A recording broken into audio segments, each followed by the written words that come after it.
Hier, à l'Assemblée nationale, droite et gauche ont voté à l'unanimité pour l'abolition de la prostitution en France. Nous sommes dans l'association Le Nid, Mouvement du Nid à Strasbourg.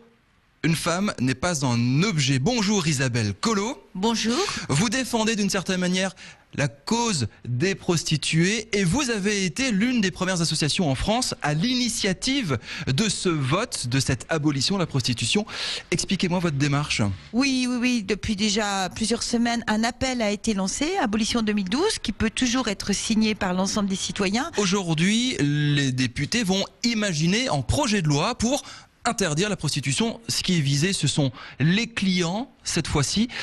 Est-ce bien sérieux d'arriver à ce genre de choses? Peut-on un jour interdire, abolir la prostitution en France? Abolir, c'est une autre dynamique, c'est du long terme. C'est viser une éradication et ça passe pas seulement dans des lois qui interdiraient et pénaliseraient, mais dans des projets qui éduquent et responsabilisent. Il y a un projet qui propose de pénaliser l'achat des services sexuels. Le client. Le client prostitueur. Je crois que c'est pas n'importe quel client, c'est le client prostitueur qui contribue à l'organisation du système prostitutionnel. Pour vous, il a le même statut du proxénète?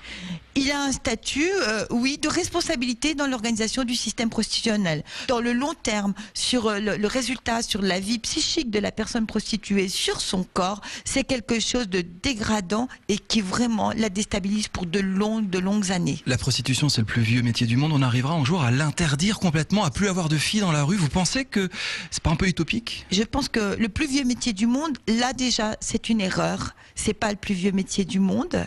Parce que le plus vieux métier du monde, la plus ancienne occupation de l'être humain, c'est chasseur et pêcheur. Je crois que c'est une belle utopie, et c'est une utopie, en principe, c'est quelque chose de dynamique, qui appelle à la vie. Et je crois que c'est un beau projet.